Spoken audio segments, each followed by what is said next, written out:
আল জিন্নু ইয়াতাশাক্কালুনা বিআশকালিন মুখতালিফা। আল জিন্নু ইয়াতাশাক্কালু বিআশকালিন মুখতালিফা। জিন বিভিন্ন সময় বিভিন্ন স্বরূপ ধারণ করতে পারে। আমরা পারি? জিনদেরকে আল্লাহ একটা অলৌকিক ক্ষমতা দিয়েছেন, যখন যেই কোনো স্বরূপ তারা কি করতে পারে, ধারণ করতে পারে। কখনো তারা বাতাসের সাথে মিশে যেতে পারে। জিনরা বিভিন্ন সময় বিভিন্ন স্বরূপ ধরতে পারে। আল জিন্নু ইয়াতাশাক্কালুনা বিআশকালিন মুখতালিফা। জিনেরা বিভিন্ন সময় বিভিন্ন স্বরূপ ধারণ করতে পারে। কখনো তারা উড়তে পারে, এমনকি বাতাসের সাথে মিশে যেতে পারে। কিছু কিছু জিন বাতাসের সাথে একদম মিশে যায়, একদম কি জায়গায় মিশে জায়গায়।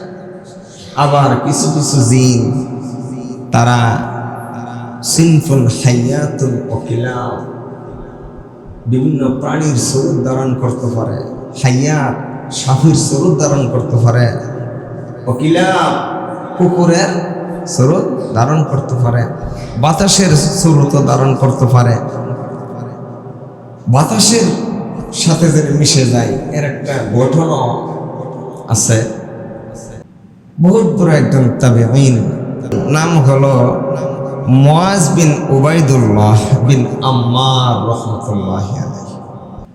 এই তাবেঈন উনি একটি ঘটনা বর্ণনা করেন যে আমি একবার নবীজির জামাতা জিন্নুরাইন হযরত উসমান রাদিয়াল্লাহু তাআলা আনহুর কাছে বসা। উসমান রাদিয়াল্লাহু তাআলা আনহুর কাছে বসে রয়েছি, এমন সময় একটা লোক আসছে, আয়েশা বলেন, ওগো আল্লাহর নবীর সাহাবী, আপনার কাছে আমি এখন একটা বিস্ময়কর একটা ঘটনা শোনাইতেছি, একটা আশ্চর্যজনক ঘটনা শোনাইতে চাই। যে আমি একবার বিশাল বড় এক মরুভূমি পাড়ি দিচ্ছিলাম, এমন সময় দেখি দুই দিক থেকে দুইটা ঘূর্ণিঝড় আসছে। ঘূর্ণিঝড় চিনেননি? বালু ঘুরে না, বাতাসে বালু ঘুরে। দুই দিক থেকে দুইটা ঘূর্ণিঝড়, একটা ঘূর্ণিঝড়ের চেয়ে আরেকটা ঘূর্ণিঝড়ের পাওয়ার বেশি। এই দুইটা ঘূর্ণিঝড় একটার সাথে আরেকটার টক্কর লাগতে লাগলো এবং একটার সাথে আরেকটার মোকাবেলা করতে লাগলো। এক পর্যায়ে দুটা ঘূর্ণিঝড়ে আলাদা হয়ে গেছে। যেই জায়গাটার মধ্যে দুইটা ঘূর্ণিঝড় মিলিত হয়েছিল, পরবর্তীতে এই জায়গাটা গিয়া সেরা দেখি অসংখ্য অগণিত মরা সাপ পড়ে আছে। দেখলাম বাতাস ঘূর্ণিঝড়, এখন ঘূর্ণিঝড় শেষ, এখন দেখি এই জায়গা অনেকগুলো সাপ, মরা সাপ। আর একটু কাছে গিয়া দেখি এই সাপগুলোর মধ্যে থেকে একটা সাপ থেকে মেশক আম্বরের ঘ্রাণ বাইরেছে। তখন আমি ভাবতে লাগলাম যে এই সাপটা সাধারণ কোনো কিনা সাপ। সাথে সাথে আমার মাথার থেকে ফাগড়িটা খুলে এই সাপটার আমি ফেসাইলাম। পরবর্তীতে আমি এই সাপটারে গর্ত কইরা সাপটারে মাটিতে দাফন করে দিলাম। এমনি আমি খোলা আকাশের নিচে বাতাস থেকে আমি একটা আওয়াজ শুনতে পেলাম। একজন ঘোষক যেন উচ্চ স্বরে আমাকে বলতে লাগলো, ওরে আল্লাহর বান্দা, তুমি দিনে দুইটা ঘূর্ণিঝড় দেখেছ।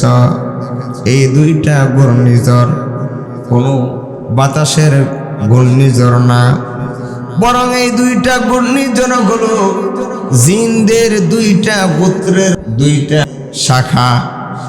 একটা গোত্রের নাম হলো বনু শাইআন, আর একটা গোত্রের নাম হলো বনু আকিয়াস। দুইটা ঘূর্ণিঝড় জেনে দেখছ, দুটা ঘূর্ণিঝড় হলো দুইটা জিনের কি গোত্র। একটা গোত্রের নাম হলো বনু শাইআন, আর একটা গোত্রের নাম হলো বনু আকিয়াস। মানুষের মধ্যে গোষ্ঠী আছে না, গোত্র আছে না, এমন জিনদের মধ্যে কি আছে? বংশ আছে, গোষ্ঠী। রে আল্লাহর বান্দা, তুমি যে দুইটা ঘূর্ণিঝড় দেখেছ, আসলে এইগুলা বাতাসের বালুর কোন ঘূর্ণিঝড় না, বরং জিনদের দুইটা গোত্র, দুইটা গোষ্ঠী। একটা গোষ্ঠী হলো বনু শাইআন, আর একটা গোত্র হলো বনি আকিয়াস। তাদের মধ্যে যুদ্ধ হয়েছিল। বনু শাইআন ছিল মুসলমান জিন, আর বনু আকিয়াস ছিল কাফের জিন। মুসলমান এবং কাফের জিনের মধ্যে যুদ্ধ হয়েছিল, এবং এদের মধ্যে অসংখ্য অগণিত আহত হয়েছে এবং নিহত হয়েছে। তুমি যাকে দাফন করেছ সে হলো মুসলমান জিনদের মধ্যে থেকে একজন। শুধু মুসলমান জিন না, বরং ওই জিনের আলোচনা আল্লাহ সূরাতুল জিনের মধ্যে পর্যন্ত করেছে। তুমি যাকে দাফন করছ এই জিনটা কোন সাধারণ জিন না, বরং এই জিনটা হলো ওই জিন যেই জিনদের ব্যাপারে আল্লাহ কোরআনুল কারীমে সূরাতুল জিনের মধ্যে কি করছে? আলোচনা। বাইরে আমার লক্ষ্য করে দেখুন, কিছু কিছু জিন আছে যারা বাতাসের মধ্যে মিশে যায়, আবার কিছু কিছু জিন আছে যারা সাপের সুরত ধরে, যারা কুকুরের সুরত ধরে। বাইরে আমার সাপের সুরত ধরে এবং কুকুরের সুরত ধরে। রাত্রের বেলা অনেক সময় আমরা সাপ দেখি, অনেক সময় আমরা কুকুর দেখি। সবগুলা কিন্তু সাপ না, আবার সবগুলা কিনা কুকুর না। এই জন্য এদেরকে যদি মারতে হয়, সাপ কিন্তু মারার কথা হাদিসের মধ্যে বলেছেন। কারণ সাপের মধ্যে আবার অনেক সাপ খুবই বিষধর কি আছে, সাপ আছে। এই সাপ মানুষের ক্ষতি করে, এই জন্য আল্লাহ রাসূল সাপ মারার কথা হাদিসের মধ্যে বলছেন। পৃথিবীতে প্রায় 2900 থেকে 3000 প্রজাতি সাপ আছে। বাংলাদেশে প্রায় 78 থেকে 95 প্রকার প্রজাতির কি আছে? সাপ আছে। সাপ দুই ধরনের, এক সাপ বিষ নাই, আরেক সাপের কি আছে? বিষ আছে। যেমন বাংলাদেশে গোকরা সাপ আছে, কালকেউটে সাপ আছে, সানকিসি একটা সাপ আছে, আবার চন্দ্রবুড়া সাপ আছে। তে আল্লাহ রাসূল বিষধর সাপ আছে এই জন্য বলছে সাপ দেখলে কি করে লেবা? হাদিস আছে, আবু দাউদ নাসাই শরীফের হাদিস, মেশকাতের 4140 নম্বর হাদিস। আব্দুল্লাহ ইবনে মাসউদ রাদিয়াল্লাহু তাআলা আনহু থেকে হাদিস যে আল্লাহ রাসূল বলেন, উকতুলুল হাইয়াত কুল্লুহুন্না, সব ধরনের সাপ দেখলে কি করে লেবা? মেরে লেবা। আমার কথা না, আল্লাহ রাসূলের কথা। আব্দুল্লাহ ইবনে মাসউদ থেকে হাদিস, উকতুলুল হাইয়াতি কুল্লুহুন্না, সাপ দেখলেই মেরে ফেলবা। ফামান খাফা সারাহুন্না ফালাইসা মিন্নি, যে ভয়ে সাপ মারবে না, আল্লাহ রাসূল বলেন ফালাইসা মিন্নি, এ আমার উম্মত না। হাদিস মেশকাতের, বিশ্বাস না হলে মেশকাত কিতাব কমলপুর মাদ্রাসা আছে, বিভিন্ন মহিলা মাদ্রাসা আছে, দাওরা অনেক মাদ্রাসা আছে। মেশকাত কিতাব গিয়াসের 4140 নম্বর হাদিস। আবু দাউদ শরীফে আছে, আবার নাসাই শরীফের মধ্যে আছে।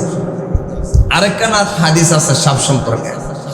আব্দুল্লাহ ইবনে ওমর রাদিয়াল্লাহু তাআলা আনহু থেকে হাদিস, আন্নাহু সামিআন নাবিয়্যা সাল্লাল্লাহু আলাইহি ওয়াসাল্লাম ইয়াকুল উকতুলুল হাইয়াতি, সাপ দেখলেই মেরে লেবা, সাপ দেখলেই মেরে লেবা। উকতুলু যাতু ফিয়াতাইনে ওয়াল আবতার, বিশেষ করে দুই প্রকার সাপ। এক প্রকার সাপ হলো যাতু ফিয়াতাইনে, যেই সাপের ফিডের মধ্যে দুইটা কালো রেখা আছে, দুইটা কালো কি রেখা, এবং অল আবতার লেজ কাটা আরেকটা সাপ আছে। এই সাপগুলো বড় ভয়ঙ্কর সাপ, এই সাপগুলো মানুষের বড় ক্ষতি করে, এই সাপগুলো মেরে ফেলবা। আল্লাহ রাসূল হাদিসের পরে বলেন কেন মারবা? ফা ইন্নাহুমা ইয়াতমিসানিল বাসারা, এই সাপটা যাদের চোখের সামনে পড়বে সাথে সাথে তার চোখ নষ্ট হয়ে যাবে। কারণ এই সাপ যদি ভালোভাবে আপনার দিকে নজর দেয়, দৃষ্টি দিলে আপনার চোখ শেষ হয়ে যাবে, চোখে চোখে চাওয়া পড়লে আপনার দৃষ্টি শেষ হয়ে যাবে। মিসানিল বাসারা ওয়াস্তাসকিতানিল হাবালা, এবং আমাদের গর্ভবতী মা এবং বোনদের গর্ভপাত হয়ে যাবে। এই জন্য আল্লাহ রাসূল কি কইছে, এই সাপ দেখলেই মারে নেবা। বাইরে আমার লক্ষ্য করে দেখুন, জিনরা বেশিরভাগ সাপ হয়ে যায়। দিনে যেই কোনো একবার তারা যেই কোনো স্বরূপ ধারণ করবে। জিনরা বিশেষ করে জিনরা মাদ্রাসার মধ্যে লেখাপড়া করে, স্কুলের মধ্যে লেখাপড়া করে, এরা ব্যবসা করে, বাণিজ্য করে। আমাদের যেমন ঘর আছে, সংসার আছে, তাদেরও কি আছে? সংসার আছে। বাইরে আমার শাহ ওয়ালিউল্লাহ মুহাদ্দিস দেহলভী রাহমাতুল্লাহি আলাইহির নাম শুনছেন নি?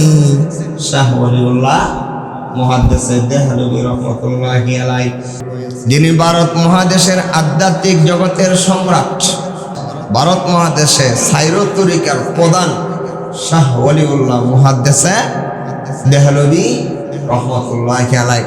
এই শাহ ওয়ালিউল্লাহ মুহাদ্দিস দেহলভী রাহমাতুল্লাহি আলাইহি বিশাল বড় আল্লাহওয়ালা সাইরো তরিকার প্রধান, যেহেতু ওনার ব্যাপারে আর কিছু বলার লাগে, বহুত বড় বুজুর্গ না শাহ ওয়ালিউল্লাহ মুহাদ্দিস দেহলভী রাহমাতুল্লাহ আলাইহি। এই শাহ ওয়ালিউল্লাহ মুহাদ্দিস দেহলভী রাহমাতুল্লাহ আলাইহি একদিন ওনার হুজরার ভিতরে গভীর রাতে উনি কিতাব অধ্যয়ন করতেছেন, হাদিস পড়তেছেন। হঠাৎ করে দেখে ওনার হুজরা কোনার মধ্যে একটা সাপ। উনি এই সাপটার মেরে নিয়েছেন। এর পরের দিন ওই রাত্রের বেলা কয়েকজন লোক এসে বলেন, হুজুর চলেন আমাদের সাথে জানাজার নামাজ পড়তে হইব। যেমন আমাকে অনেক সময় অনেকে ফোন দেয়, রাত্রেবেলা ফোন দেয়, হুজুর আয়েন গুরুস্থানের মাঠে জানাজার নামাজ আছে। আমি কি আর জিজ্ঞাসা করি কোন গ্রামেতে আইসেন অথবা কই থেকে আইসেন, কি আইসেন? কারণ দায়িত্ব তো দায়িত্ব, আলেমজন মুসি মানুষে জানাজার নামাজের কথা কইব। এবার ঘুম থাকুক আর না থাকুক আসতে হইব, ঠিক না? যাদেরকে আল্লাহ ডাক্তার বানাইছেন, রাত 12টা হোক 2টা হোক, রুগী গেছে এই কথা কম দিত না, তা আমার এখন ঘুমে ধরছে, ঠিক না? হুজুর চলেন জানাজার নামাজ পড়তে হবে। হুজুরে রওনা দিলেন। যেতে যেতে দেখেন এখন তো আর সাধারণ দুনিয়ার মতো লাগে না, আরেকটা রাজ্যের মতো দেখা যায়। হুজুরের বুঝতে আর বাকি রইল না, আমি তো হাঁটতে হাঁটতে আমাকে এখন জিনের রাজ্যে নিয়ে এসেছে। এখন আর মানুষ দেখা যায় না, এখন কি দেখা যায়? জিন। সামনেই দেখা যায় আদালত, আবার পাশেই দেখা যায় একটা কাডলা, কাডলার মধ্যে লাশ।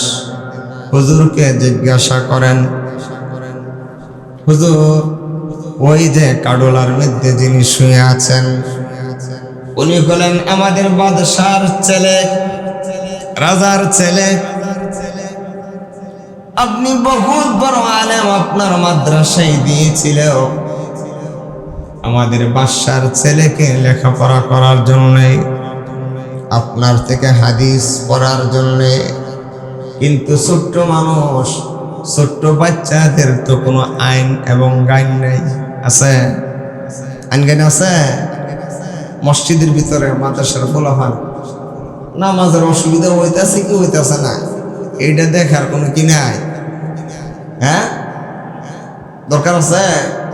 ছোট্ট মানুষ বুঝতে পারে নাই, আপনি হাদিস পড়তেছেন, তার কাছে মজা লেগেছে, সে সাপের সুরত ধরেছিল, আপনি তাকে মেরে ফেললেন। ওই যে বাদশা বন্ধনরত অবস্থায় তার কলিজার টুকরাটাকে আপনি হত্যা করে ফেললেন। বলুন তো দেখি এই কাজটা কি ঠিক করলেন? আপনাদের আইন কি? কারণ আপনাদের যে আইন আমাদেরও তো সেই আইন।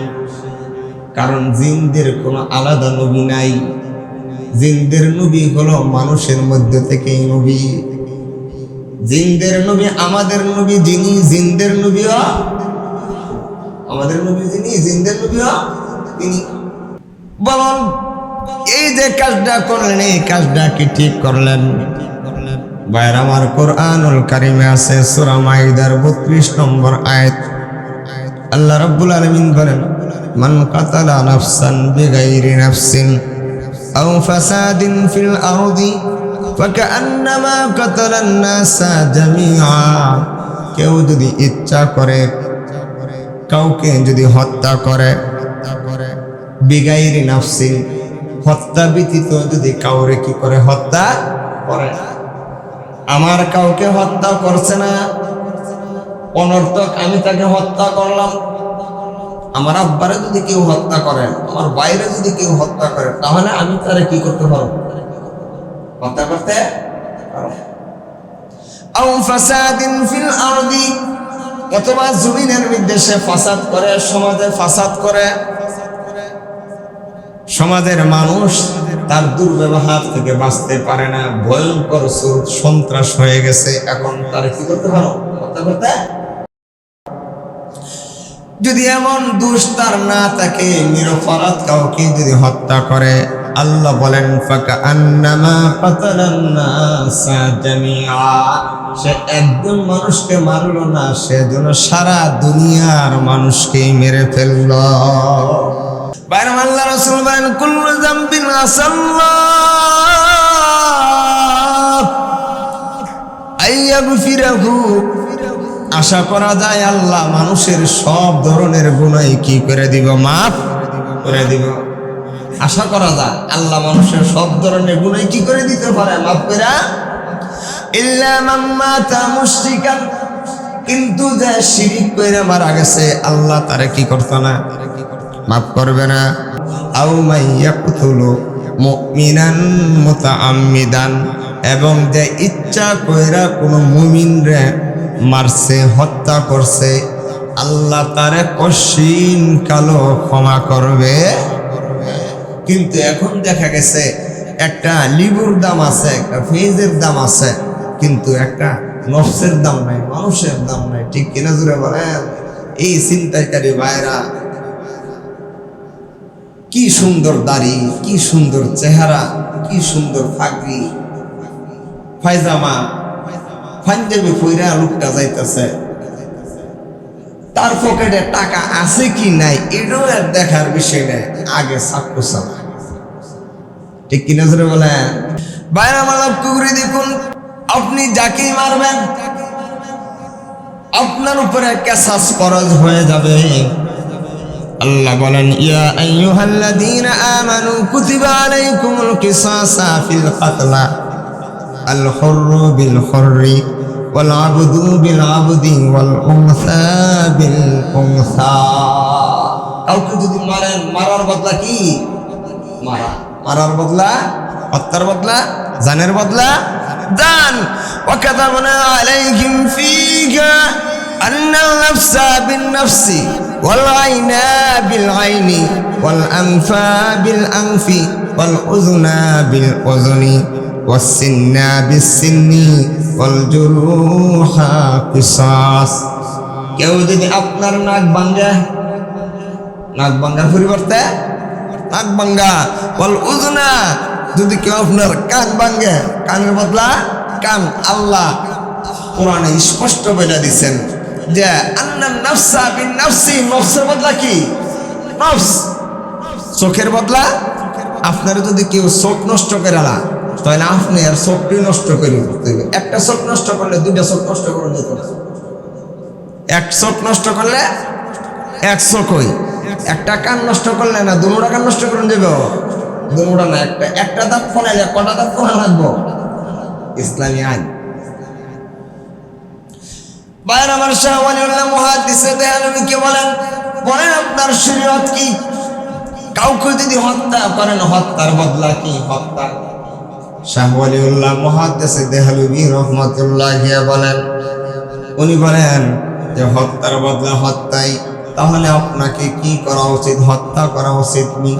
শাহ ওয়ালিউল্লাহ মুহাদ্দিস দেহলভী রাহমাতুল্লাহি আলাইহি বলেন, হ্যাঁ হে জিন সম্প্রদায়, আমি আল্লাহকে ভয় করি, আল্লাহর দরবারে আমি খুনি হয়ে দাঁড়াতে চাই না, বরং আমি দুনিয়াতে খুনের শাস্তি নিয়ে যেতে চাই।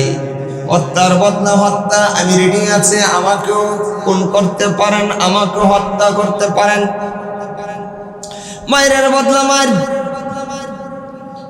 শাহ ওয়ালিউল্লাহ মুহাদ্দিস দেহলভী রাহমাতুল্লাহি আলাইহি যেই মাত্র বলেছেন আমাকে মারতে পারেন, এমন সময় জিনদের মধ্য থেকে শাহ ওয়ালিউল্লাহ মুহাদ্দিস দেহলভী রাহমাতুল্লাহি আলাইহি বলেন, তাহলে রেডি হন, এখনই আপনার উপরে কেসাস আরম্ভ হয়ে যাবে, হত্যার বদলা হত্যা, আপনাকে এখন হত্যা করা হবে। শাহ ওয়ালিউল্লাহ মুহাদ্দিস দেহলভী রাহমাতুল্লাহি আলাইহি রেডি হয়ে গেলেন, উনি এখন মৃত্যুর জন্য রেডি হয়ে গেলেন। আমরা ওখানে কত বাহানা ধরতাম, ঠিক কিনা জোরে কম? বাইরে আমার কাউরে যদি হত্যা করে তাহলে হত্যার বদলা একমাত্র হত্যাই। যদি তারে 30 বছর জেল দেই, 30 লক্ষ বছর যদি জেল দেই, কোশ্চিন কাল এই হত্যার কেসাস হবে না। আমাদের তো আইন, কেউ হত্যা করছে নিয়ে জেলও বেরোতে না, এটা না, এটা করলে হত্যা জানে করছে এই গুনার থেকে সে কি হবে না? মুক্ত হবে না। 30 বছর যাবজ্জীবন কেরে ডবল যাবজ্জীবন দিল, হত্যা জানে করছে, এই গুনাহ কি তো না মাফ হইতো না? এই গুনাহ মাফ হওয়ার 3 সূরত, এই গুনাহ মাফ হওয়ার কয় সূরত? 3 সূরত সব বলে দিয়েছেন। এক সূরত হইল যাকে মারছেন তার সন্তানাদি, তার ওলি, তার অভিভাবক যারা আছে, আপনজন যারা আছে, এরা যদি তারে কি করে দেন? মাফ করে দেয়। অথবা একটা জানের বদলা 100 উট দিতেই হবে। কয়টা উট? 100 উট। হিসাব করেন গায়ে 100 উটের দাম কত? আর এখন তো সরকারের কোনো অবহেলার কারণে যদি ট্রেনের অ্যাক্সিডেন্টে মারা যায় অথবা অন্য বাসে অ্যাক্সিডেন্টে মারা যায়, নাও প্রত্যেকের দিয়ে দাও 30,000 কইরা, 1000 কইরা।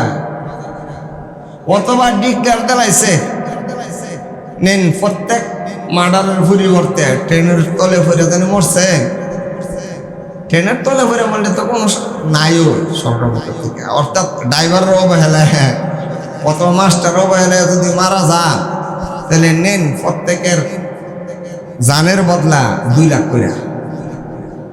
যদি মনে করেন ডিক্লার সংসদেতে যে 2 লাখ, তাহলে মনে করেন যে অভিভাবক আপনজন এর কাছে আইতে আইতে আইতে আইতে 2 লাখের থেকে 20,000 হয়তো পারে, ঠিক কিনা? এই ডইলে মনে করেন যে গণতন্ত্রের অবদান, ঠিক কিনা? ইসলামী রাষ্ট্র যদি হইতো তাহলে যার লোক মারা গেছে সে যদি বলতো যে আমি তার হত্যা চাই না, আমি এর পরিবর্তে কি চাই?